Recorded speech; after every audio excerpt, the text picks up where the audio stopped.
रिमझिम बंदरिया रानू चिड़िया को पास में ही कालू कौवे के घर पर लेकर जाती हैं। कालू कौवे के घर पहुंचकर रिमझिम कालू और गौरी को आवाज लगाती हैं। कालू, अरे ओ कालू, दरवाजा खोल भाई, हम बहुत जरूरी काम से आए हैं।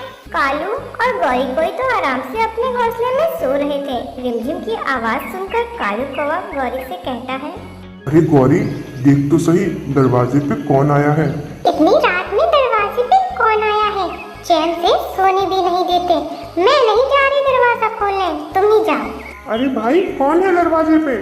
गौरी बहन, दरवाजा खोलो ना। ये लोग चैन से सोने भी नहीं देते। लगता है घर नहीं धर्मशाला है ये। गौरी बहन, मैं रिमझिम और साथ में रानू चिड़िया भी है। तुमसे बहुत जरूरी बात करनी है। गौरी कोई गुस्सा करते हुए अपने घोंसले का दरवाजा खोलती है। देखो रिमझिम बहन, दोस्ती यारी अपनी जगह, लेकिन मैं एक व्यापारी हूँ। अगर यहाँ से कुछ लेना है तो बदले में कुछ देना भी पड़ेगा। अरे नहीं गौरी, कोई ऐसा न करो। व्यापार तो अपनी जगह है। अगर कोई मुसीबत में है तो उसकी मदद करनी चाहिए। भगवान तुम्हारा भला करेगा।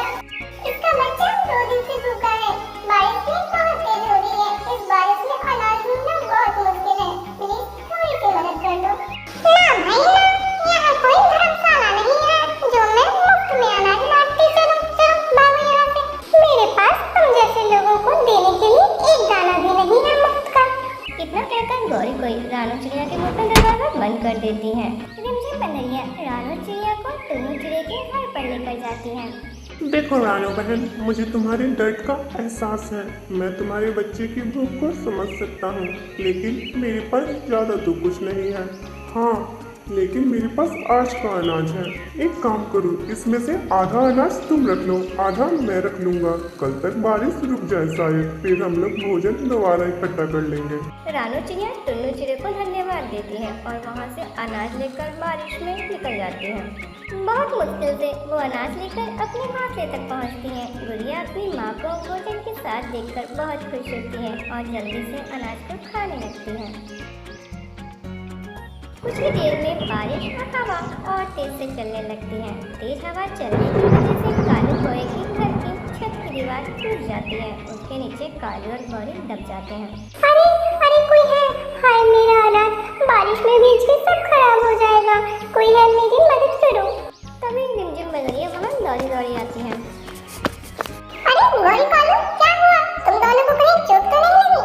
अरे चोट वोट को छोड़ो, पहले मेरे अनाज को देखो। मेरा अनाज भीग के खराब हो रहा है। कालू, अरे जब तक हम नई छत बनाएंगे तब तक तो सारा अनाज भीगकर खराब हो जाएगा। एक काम करते हैं, चिड़िया का घर पास में ही है। हम सारा अनाज उठाकर चिड़िया के घर पे रख देते हैं। जब बारिश रुक जाएगी तो हम तुम्हारा अनाज वापस लेकर आ जाएंगे। पर एक दिक्कत है। क्या दिक्कत है रिमझिम? अभी कुछ देर पहले रानू चिड़िया यहाँ मदद के लिए आई थी, लेकिन गौरी कोई ने उसकी कोई मदद नहीं की। रिमझिम, हमसे बहुत बड़ी गलती हो गई। हम चिड़िया से माफी मांगने के लिए तैयार हैं। फिर कालू और गौरी मिलकर जल्दी से सारा अनाज उठाकर रानू चिड़िया के घर पे रख देते हैं। रानू बहन, हमें माफ कर दो। हम लालच में अंधे हो गए थे, इसलिए हमने मुसीबत में तुम्हारी कोई मदद नहीं की। लेकिन जब हम मुसीबत में पड़े तो तुमने बिना सोचे हमारी मदद की। मैं बहुत शर्मिंदा हूँ, हमें माफ कर दो चिड़िया। कोई बात नहीं कालू भाई, तुम्हें अपनी गलती का एहसास है, यही बहुत बड़ी